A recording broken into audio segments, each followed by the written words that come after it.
इत चित बाना माना चंचलकारी चेतो अनि जब लगा गाटा माहे श्वास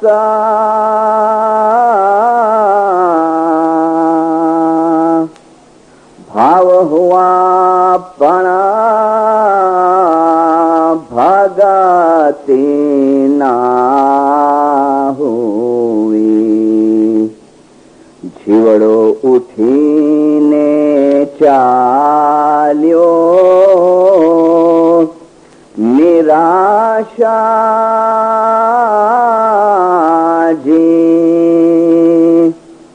पीरना बोध ज्ञान विचारी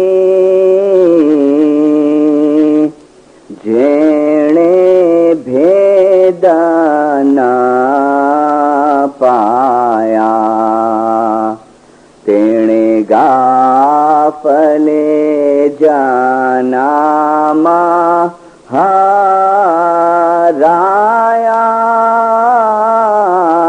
जी तेणे पापिये फोगट फेरा खाया जी तेजी अपना स्वामी ने तमे साचो करीने श्रेवो अने मन माहे विश्वास आणो जी पीर सदर दिन कहे तमे कबही ना हारो जो जोई जोई पासा तमे ढाळो जी पीरना बोध ज्ञान विचारीने जेणे भेद न पाया तेणे गाफले जानामा हराया जी तेणे पापिये फोगट फेरा खाया जी।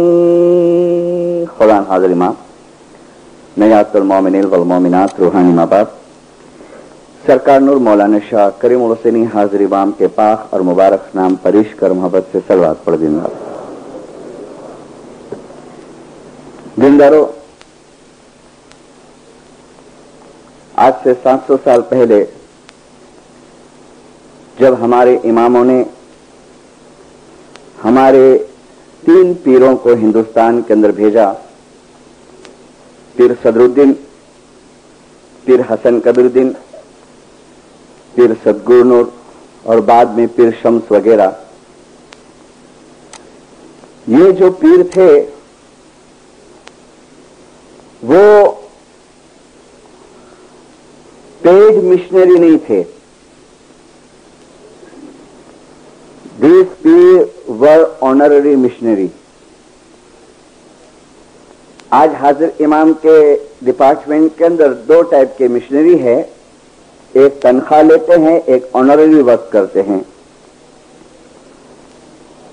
एक 2 मिनट के लिए सिर्फ ऐसा ख्याल करने में आए कि मैं एक पेड मिशनरी हूं हाजिर इमाम का, तो मैं भी कि शायद मेरी कुछ गर्ज भी होवे इसके अंदर। शायद मैं खाली सिंपल वे पे आपसे कहता हूं कि भाई चलो बड़ी तनख्वाह मिलती है, सब घूमने को मिलेगा, फिरने को मिलेगा। लेकिन पीर सदरुद्दीन और पीर हसन कबीरुद्दीन ये दोनों बाप बेटे थे और सरकार सुल्तान मोहम्मद शाह ने 1945 की कॉन्फ्रेंस के अंदर दार-ए-सलाम में मिशन कॉन्फ्रेंस में एक रेफरेंस दिया। इमाम ने फरमाया कि पीर हसन कबीरुद्दीन घणा धनाढ्य हता, बहु पैसा वाला हता, बहु सुखी हता। तो पीर सदरुद्दीन पैसे वाले थे, पीर हसन कबीरुद्दीन पैसे वाले थे, उनके घर पर नौकर चाकर थे। लेकिन जो ट्रूथ, जो सच्चाई उन्होंने एक्सपीरियंस की और जो हाजिर इमाम की शनाख्त, जो इस्लाम की शनाख्त उन्होंने की, तो उनको इमाम का हुक्म हुआ कि अब तुम हिंदुस्तान जाओ और हिंदुस्तान में जाके जो दूसरे लोग हैं, जो हिंदूज हैं, उन हिंदूज को तुम इस्लाम जो आखिरी दिन है खुदा का, अल्लाह का, उस इस्लाम की शनाख्त दो। और इस्लाम के अंदर जो 73 सेक्ट्स हैं, मौलाना इमाम इस्लाम शाह ने फरमाया कि उसमें जो इस्माइली मजहब जो है, जो हुजूर सल्लल्लाहु अलैहि वसल्लम ने फरमाया कि मेरे बाद 73 फिरके हो जाएंगे, 73 फांटे हो जाएंगे, हुजूर ने फरमाया, और उसमें एक जो फिरका होगा वो सच्चाई के ऊपर होगा। तो इमाम ने इनको इसलिए भेजा, कोई उनका गरज नहीं था, कोई इनका सेल्फिशपना नहीं था, लेकिन एक सच्चाई दुनिया को दिखाने के लिए वो इंडिया आए, बड़ी तकलीफ उठा के। और जब इंडिया आए तो उस वक्त हमारे जो बाप दादे थे, हमारे फोर फादर्स थे, वो लोग हिंदू मजहब के अंदर थे। और पीर सदरुद्दीन ने इनको आहिस्ता आहिस्ता इस्लाम क्या है, हिंदू मजहब से कंपेयर करके, हिंदू जो है वो अवतारा में मानते हैं, आज भी उस जमाने में हमारे जो वडवा थे वो लोग मानते थे, तो उनको बताया कि देखो 9वें अवतार के बाद 10वां अवतार है, वो 10वां अवतार का नाम तुम्हारे धर्म पुस्तकों के अंदर नकलन अवतार है। वो नकलन अवतार अभी ये शक्ल के अंदर है, मुर्तजा अली की शक्ल के अंदर है, हजरत नबी मोहम्मद के शक्ल के अंदर है, और अली और नबी का नूर अभी उस इमाम के अंदर है। ऐसे उनको वाइज कर करके उनके मजहब की किताबों में से उनको समझा समझा के और हमारे बाप दादों को इस्लाम मजहब दिखाया और इस्लाम के अंदर इस्माइली फिरके के अंदर लाए और उसको हाजिर इमाम की शनाख्त कर। रीजन क्या था? ये फरमान की किताब शायद है जमात खाने के अंदर, बैतुल ख्याल की है, और माशाल्लाह आप सब बैतुल ख्याल के मेंबर हैं, माफ करना, लेकिन माशाल्लाह आप हैं मेंबर। और आज की वायस गौर से सुनना दीनदारों, और कोई चीज समझ न पड़े आप आफ्टर वायस मेरे को पूछ भी सकते हैं। जो लोग कोई हिसाब से जमात खाने नहीं पहुंच सकते हैं, जिन्होंने इस्माइली मजहब का नॉलेज नहीं लिया है, गिनान नहीं पढ़ा है, फरमान के टच में नहीं रहे हैं, शायद उनके दिमाग के अंदर थोड़ा आज जो मैं फिलॉसफी दूंगा वो उतरने को थोड़ा हार्ड लगेगा, लेकिन फिर भी समझने की कोशिश करना। इसमें एक सेंटेंस आया है, पीरों ने हमको जो कन्वर्ट किया ना इस्लाम में और इस्माइली मजहब में लाया, तो सुल्तान मोहम्मद शाह ने फरमाया बैतुल ख्याल के अंदर कि तमारी पासे जे बंगी छे अने तमारी पासे जे इसमें आजम छे, जिसको हम बोल भी कहते हैं, जिसको गुरु मंत्र भी कहने में आता है। सुल्तान मोहम्मद शाह ने फरमाया तमारी पासे जे बंगी छे, तमारी पासे जे जाप छे, वल्लाह ए दुनियानी अंदर कोई नहीं पासे नहीं। जब जंगबार के अंदर 1899 में आए सरकार सुल्तान मोहम्मद शाह जांजीबार में 12 मेंबरों को बैतुल ख्याल के अंदर दाखिल किया और सरकार सुल्तान उषा ने एक एक को सेपरेट को बुला के ने इसमें आजम दिया। 12 जने थे और फिर वो 12 में से एक जने को बोलते हैं कि गिनान का पाठ बोलो, तो गिनान का पाठ बोला एक भगत ने। कौन सा? ए जी अजंपिया जाप, समझण दो। अजंपिया जाप जो लोग बोल ले चुके हैं इसमें आजम, अजंपिया मीन्स हमारी जो लिप्स है ने वो लिप्स बंद रहे और अंदर जिक्र चलता होवे, उसको गुजराती में कहते हैं अजंपिया, यानी लिप्स हलाए बगैर का जो नाम है। ए जी अजंपिया जाप, ए मुनिवरे जाण्या, अरे लख 84 जीवना फेरा जटाड़िया। पाठ पूरा हुआ ने तो सुल्तान उषा ने फरमाया, बेशक बराबर, ये तुमने बराबर पाठ बोला कि हमने जो तुमको अभी इसमें आजम दिया है ने, वो अजंपिया जाप दिया है ने, वो तुमको जन्म मरण के फेरे के अंदर से तुमको छुड़ाएगा। माँ बाप तुमको नजात देगा, तुमको मुक्ति देगा।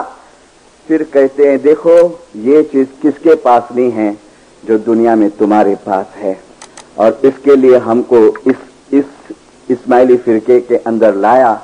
लेकिन फिर सदरुद्दीन माँ बाप ने एक ऑब्जर्वेशन किया, हमेशा वायस करे थे, जमात पे ध्यान रखते रहे कि कितने आते हैं, जमात खाने आते हैं नहीं आते हैं। तो एक चीज उनको उनके रिजल्ट में मिली पीर सदरुद्दीन के, कि जो मकसद के लिए इतनी मेहनत करके ईरान से हम आए और हाजिर इमाम की शनाख्त कराए, तो वो मकसद शायद इस्माइली भूलते जाते हैं और दुनिया के अंदर ज्यादा इन्वॉल्व होते जाते हैं। मोहब्बत बहुत थी पीर सदरुद्दीन के जमाने में, जो जमात थी ने उसको मोहब्बत बहुत थी। पीर सदरुद्दीन फाड़ा मांगते के फाड़ा चाहता है, वो जमाने भी फाड़ा था, अपने गिनानों में है, तो फौरन हजारों रुपया दे देते, वो जमाने के जो करेंसी चलती हजारों रुपया। फिर सदरुद्दीन कहते कि खिदमत की जरूरत है, दे देते। फिर सदरुद्दीन कहते कि चलो ईरान दीदार करने को जाना है, तो बहुत जने जाते ईरान दीदार करने को, जो भी ऑर्डर, प्रेम बहुत था।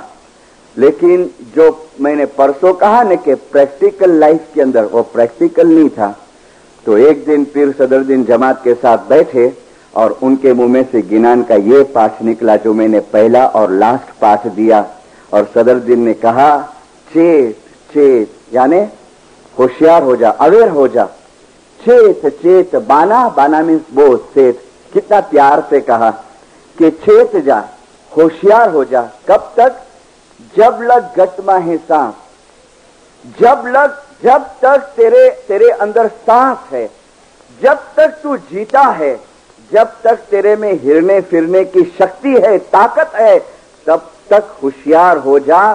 चेत चेत बाना, मन चंचल करीने चेतो, अपने दिल को होशियार करो और होशियार हो जाओ। और फिर कहते हैं भाव हुआ, तुम्हारे अंदर लव है, तुम्हारे अंदर भावना है, तुम्हारे अंदर सेक्रीफाइस का जुस्सा है, ये भाव हुआ। ये सुफरा है ने, ये क्या है? ये 3-4 दिन तक ये अपनी माताएं आके यहाँ मेहनत करती है, पकाती, ये क्या? ये भाव है। आप जो डेकोरेशन करते हैं जमात खाने में, ये क्या है? ये हमारा भाव है इमाम के तरफ का। आप जो पैसे देते हैं यहाँ पर दसों देते हैं, ये क्या है? ये हमारा भाव है।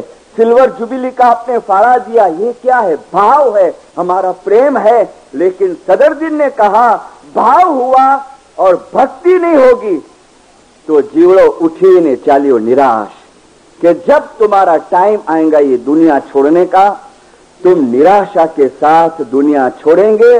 और फिर कहते हैं कि पीरना बोध, जो तुमको पीर ने समझाया, पीरना बोध गिनान विचारी ने जिन्हें भेद न पाया, कि इतना सुनने के बाद भी जिन लोगों ने अपने आप को होशियार नहीं किया, तेने गाफले जन्म हराया, उसको गाफल कहा, उसको बेदरकार कहा कि उसने अपना जन्म बेकार में गमा दिया।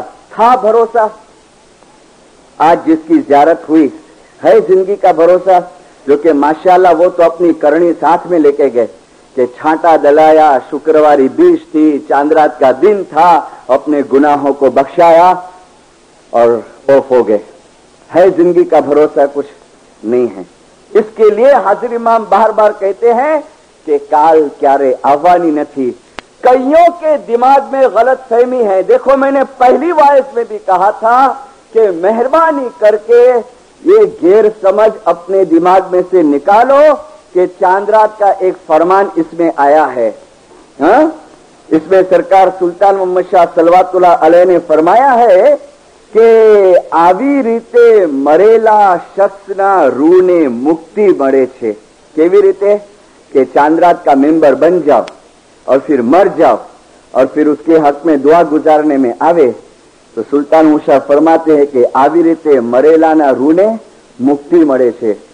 तो भाई बाबुल भाई तो एकदम बेफिक्रे हो गए कि वांधो नहीं, तो चांदराज जप्पा मेंबर बनी गया है, जलसा करो।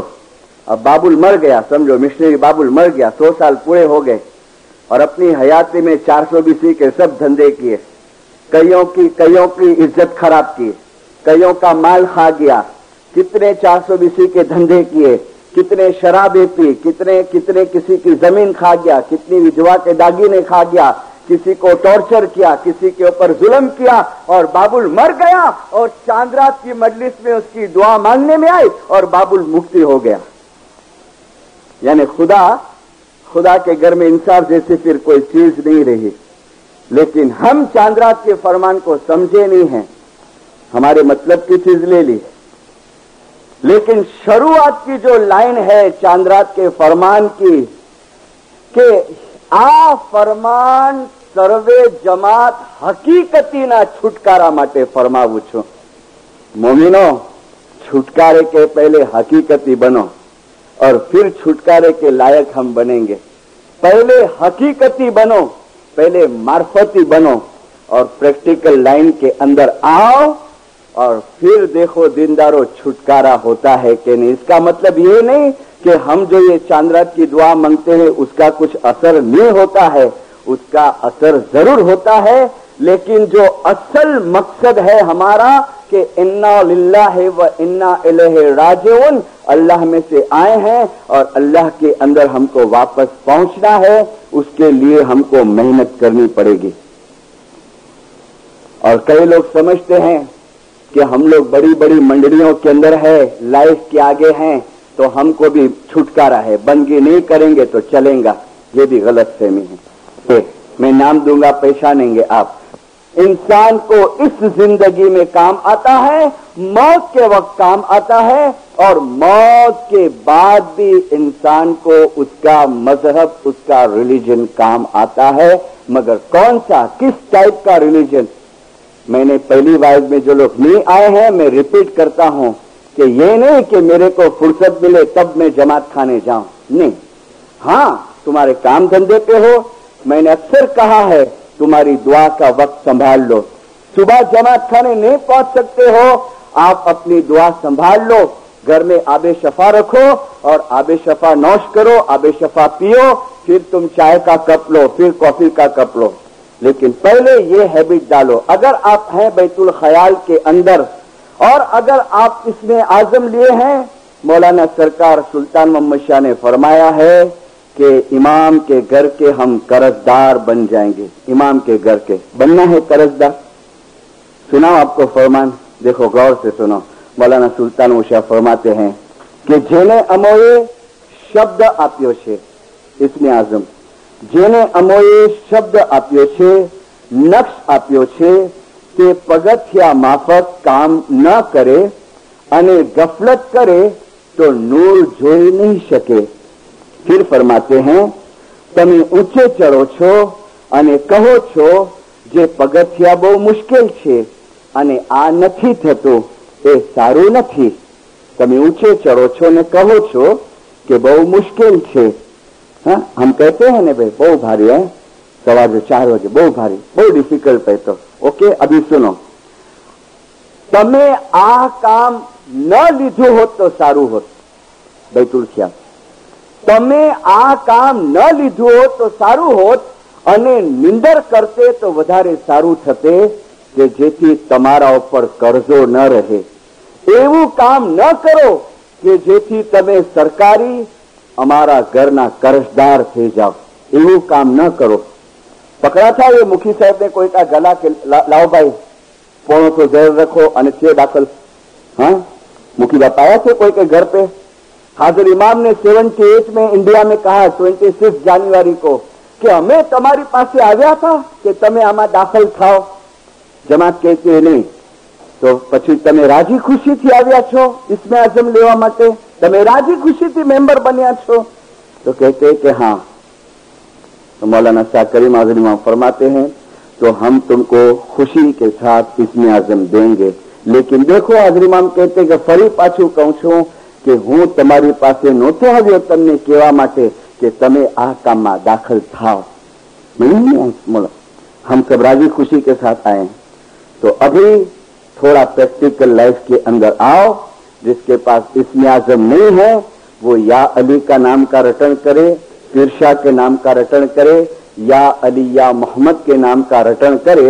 और एक बात और सुन लो, अक्सर मैं अपनी वाइजों में यह सेंटेंस कहता हूं कि किसी का अच्छा हमारे से न हो सके, कभी किसी का बुरा नहीं करना.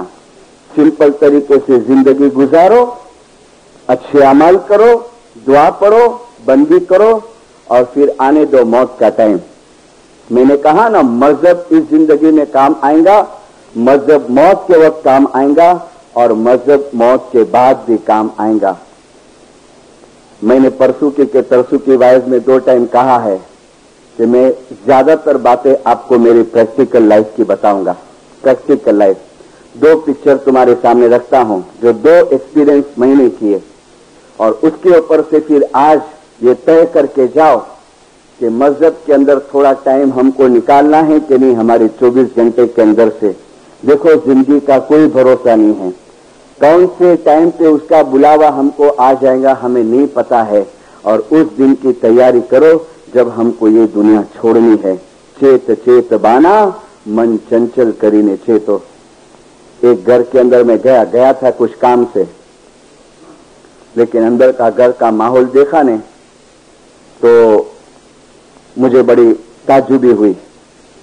एक शख्स बिस्तर के ऊपर पड़ा था, हॉस्पिटल में से उसको लाए थे और सब रिश्तेदार घर के अंदर जमा हो गए थे और न्याश पड़ा था ने सब न्याश पिलाने की कोशिश करते थे. मैं भी एंटर हुआ घर के अंदर, याली मौलाली किया उनके बड़े भाई से, और अंदर का माहौल देख के मेरा काम मैंने पेंडिंग रख दिया और माहौल देखता हूं अंदर का. मौत के 15 मिनट पहले की बात करता हूं. वो शख्स मरा उसके 15 मिनट पहले की बात. उनका भाई था ने, बड़ा भाई, वो बैठा है सिराने के ऊपर. देखना, न्याश पिलाते हैं, न्याज, उसको चमची से न्याज पिलाते हैं तो न्याज मुंह में से बाहर आ जाता है. जिंदरो अभी सुनो, उसकी वाइफ बोलती है कि जाप याद करो, बैतुल ख्याल लो, बोल याद करो, पिरशा पिरशा बोलो, या अली या मोहम्मद बोलो. No answer. उसका बड़ा भाई बोलता है झांप याद करो, तुम्हारो बोल याद करो, श्वास चलता है जोर से. हाँ, कैंसर था, फूड पाइप का कैंसर था, श्वास जोर से चलता है, आवाज आवे साहब. भाई बोलता है नो आंसर. फिर मुझे बोलते मिस्टर साहब जरा कोशिश करो ने, હવે છેલ્લી ઘડી ચાલી રહી છે, कोशिश करो जरा તમે એની છેલ્લે याद આવી जाए. देखो एक बात ध्यान से सुनो, मुझे बॉम्बे में कई लोग क्या दलील करते हैं पता है, मिस्त्री साहब ऐसा बनगी नहीं करना पड़ा था कि ऐसा जो बोल बराबर याद है, बराबर नहीं, नेचुरल, इसमें कुछ खराब बात नहीं. बहुत जने से बोलता है क्या ऐसा बनगी नहीं करना, छोटा कड़े शुक्र कड़े जुमेरात रात कड़े सतारात, ऐसा के बोल याद है. लेकिन ध्यान से सुनना, याद रहेगा. आप एक भी दिन नहीं आओ ने, आपको याद रहेगा, जरूर रहेगा. लेकिन याद रखना कि एंड टाइम आएगा ने तो क्यों जोड़े ने ऐसा कट हो जाएगा, और उस टाइम पे लास्ट कोशिश करेंगे हम कि याद आवे, नहीं आएगा, उस टाइम पे नहीं आएगा. और ये हाजिर इमाम ने फरमाया कि मेरे साथ का जो स्पिरिचुअल रिलेशन है, वल्लाह मैं कहता हूं कि 2 टाइम मैंने कोशिश की उसका नाम लेके, तो फलाना भाई पिरशा पिरशा बोलो, या लिया मोहम्मद बोलो, तुम्हारो जाप याद करो, सुनो क्या आवाज आती है उसके मुंह में से, हाँ कोमा में है, हाँ मुंह में से आवाज आती है, काई याद नहीं आवतुं, काई याद नहीं आवतुं, काई याद नहीं आवतुं, અંધારું દેખાય, અંધારું દેખાય, આ બધા ભાગે છે, મારી સામેથી ભાગે છે, આ મારી સામેથી ભાગે, મને કંઈક થાય છે, મને મૂંઝવણ થાય છે, બસ फिर वापस शांत हो गया। वही कोशिश की, भाई ईर्षा याली, जहां प्याज ना आवे तो याली, मगर नो आंसर। वही छेल्ले बोलता है अंधारू देखाय, अंधारू देखाय, आ बधा भागी रह्या छे, भागे छे, मारी सामेथी भागे छे, आंख बंद है। 10-1 मिनट नहीं हुई तो हो गया, टाइम पूरा, चले गया, मर गया वो आदमी। और 10वें की दुआ के बाद उसकी फैमिली वाले ने मेरे को बुलाया। उसका भाई बोलता है मिशनरी साहब एक बात पूछवीश। मैंने कहा क्या? कि आ शू कहेवाय? आज छेल्ली वखते आपणे बहु कोशिश करी याद अपाववा माटे तो एमने कांई याद नतो आवतो अने पछी ए बोलता था कि अंधारू देखाय, मूंझवण थाय, कांई थाय छे, मने समझ आ शू छे? मैंने कहा देखो भाई मैं कोई के आखिरत का जज नहीं हूं, लेकिन आप मेरे को क्वेश्चन करे हैं ने तो मैं आपको मौला के फरमान के अंदर से आपको दिखाऊंगा। तो मुझे एक बात आप बताओ कि इस आदमी की लाइफ कैसी थी? तो वो बोलता है कि मारो भाई हतो पण मिशनरी साहेब खरेखर एनी लाइफ बहु खराब थी। मैंने कहा खराब मीन्स व्हाट? तो बोले आ माणसे कोईना उपर जुलम करवामां बाकी नथी राख्यो, भले अमारो भाई हतो। आ माणस व्याजथी पैसा आपतो, भारी व्याजथी, અને કોઈ બિચારો વ્યાજ ના આપે તો એના ઉપર જુલમ કરતો, અને બીજા એટલા ખરાબ કામ એના અમે એને બહુ જબરજસ્તી કરીએ, તાણ કરીએ, ક્યારે ક્યારે ચાંદરાતના જમાતખાનાનો દાદરો ચડે, बैतुल ख्यालની અંદર દાખલ, बैतुल ખ્યાલનો જાપ લીધેલો, પણ એવો ફ્રેન્ડ સર્કલ એને મળી ગયો કે એની આખી લાઈફ સ્પોઇલ થઈ ગઈ। કે ઘણી વખતે મારી માં કહેતા, મારા બાપા કહેતા કે તું કાંઈ મજહબ માટે ટાઈમ આપ, પણ આવી गुनाहों अंदर जिंदगी गई। सब चीज में पूरा था। अभी मेरे को एक्सप्लेन करने की जरूरत नहीं है, सब चीज में पूरा था। बस मैंने कहा ये बराबर है? बोले हाँ। तो अभी सुनो, अभी जवाब सुनो। मैं नहीं कहता हूं, मैंने फरमान दिखाया। किसका? आगा अली शाह दातार माँ बाप का फरमान, हमारे 47वें इमाम का फरमान। 47वें इमाम ने फरमाया कि ऐ जमातो જ્યારે બચ્ચું પેદા થાય છે ને તો 2.5 થી 3 મહિના સુધી એ મુર્તઝા અલી હાજર इमामना वारंवार दीदार करतो होय छे। ये फरमान है, आपको नहीं सुनने मिलेंगे अली शाह के फरमान कि बच्चू पैदा थाय छे 2.5 થી 3 મહિના સુધી ए मुर्तज़ा अली हाजर इमामना दीदार करतो होय छे। अने तमने खातरी करवी होय तो तमे तमारी आंगळीओ ए बच्चाना सामे हलावजो तो ए तमारी आंगળી तरफ ध्यान नहीं आपे पण ए मुर्तज़ा अली हाजिर इमाम ने जोतो होय छे। बहुत टाइम औरतें नहीं जाती है, वो हमारे वहां रिवाज है, वो पान लविंग देने को जाती है। बच्चा पैदा हुए ने फिर बच्चे को बुलावे ने, चपटी बजावे ने, तो बेचारा बच्चा तो एक साइड पे देखता हुए तो उसकी माँ को पूछे कि आंजो छोकरो को भागे जड़ो देखे तो ये चपटी तरफ ध्यान नहीं दीनो, मगर वो भागा नहीं होता है। तो अली शाह ने फरमाया कि ए मुर्तज़ा अली हाजिर इमाम ने जोतो होय छे। फिर फरमाते हैं कि 3 મહિના પછી જેમ જેમ દિવસો વધતા જાય છે એટલે એ દુનિયાની માયામાં ગિરફ્તાર થતો જાય છે, અને પછી જો તમે તમારા આંગળા એના આંખ પાસે હલાવશો તો તમારી આંગળીના ઇશારા ઉપર એ ડોળા ફરાવશે તો તમે સમજી જજો કે હવે એ દુનિયામાં આસ્તે આસ્તે આવતો ગયો। तो क्यों? तो डॉक्टर बोलते हैं कि भाई अभी इसको थोड़ा ग्लूकोज का बिस्किट दूध के अंदर नरम करके दो, उसको थोड़ा मलाई दो, उसको पका के ने के कच्ची मलाई के साथ, वो सब फूड अभी दुनिया का आते गया आस्ते आस्ते आस्ते। फिर सुनो, ऐ जमातो एना पछी मुर्तज़ा अली हाजिर इमाम, एना पछी मुर्तज़ा अली हाजिर इमाम ए मोमनना मोतना समये एनी पासे हाजर थाय छे। मोत शब्द पकड़ना, वर्ड पकड़ना।